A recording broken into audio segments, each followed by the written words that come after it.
mencari kehidupan kan ngamen gitu Kak. Karena ngamen itu salah satu alternatif bagi transpuan untuk bisa mendapatkan income untuk bisa hidup. Tapi ya ngamen itu kan resikonya banyak. Satu dengan peraturan yang dibuat oleh pemerintah. Kedua juga resiko terhadap orang-orang intoleran terhadap kawan-kawan komunitas transpuan.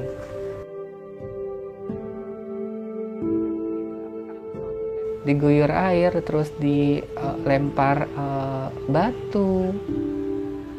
Sampai saya berpikir, apa sih yang salah dengan saya gitu. Karena saya tidak pernah berbuat keonaran di tempat tersebut.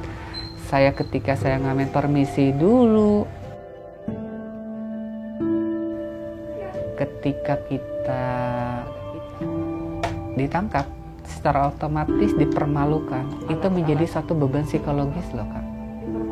Dipermalukannya ya dianggap kita itu orang-orang yang tidak normal. Digiring di depan orang banyak dengan perkataan kotor, banci, pegang-pegang, oh itu payudara asli apa bukan. Tang dikepung, habis dikepung disuruh jalan kayak bebek, terus disorakin, dikata-katakan, itu kan pelecehan secara psikologis.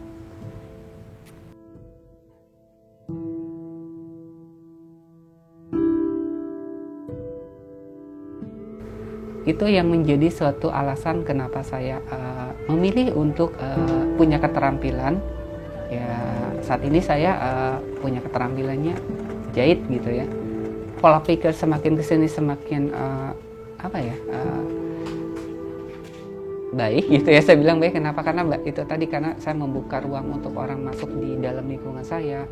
Terus saya juga mendapatkan maksudnya masukan-masukan, masa sih mau ngamen terus gitu kan. Sehingga saya berpikir kalau dengan jahit itu satu menjadi alternatif bekal di masa hari tua. Karena saya sering lihat YouTube gitu ya. Karena saya senang ngotak-ngatik baju aja, saya jahit pakai tangan ya dulu tuh. Ya dasarnya sih dari itu Kak. Saya ngelihat ide-ide di kenapa saya tidak bisa memanfaatkan waktu dengan hal-hal yang saya bersifat menghasilkan income gitu. Jahit saya rasa banyak orang yang membutuhkan. Terus jahit itu menjadi suatu bukan hanya pendapatan secara secara sesaat gitu, itu berkelanjutan banget. Dalam arti walau dia tidak punya mesin, masih bisa dipakai kayak di pabrik, kayak konveksi gitu ya.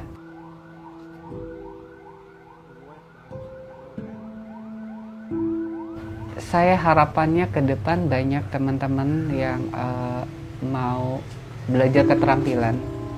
Karena kalau dengan ngamen aja itu kita tidak akan berkembang secara pola pikir. Dengan keterampilan kita bisa membangun usaha dan kita bisa mempekerjakan orang. Kedepannya sih mudah-mudahan masih banyak orang yang mau belajar di tempat saya gitu ya. Karena saya juga dulu belajar di tempat orang gitu. Belajar jahit, kalau nggak ada bahan, di saya ada bahan, bisa untuk belajar, bisa untuk produksi. Harapannya bagi teman-teman jangan melihat besarnya ngamen, tapi melihat resikonya ngamen itu tidak akan baik buat kita, dan secara perkembangan juga kita akan secara eksklusif di komunitas. Seharusnya keluar dari zona nyaman, bukan tidak melakukan ngamen, tapi berusaha berhenti untuk dari ngamen.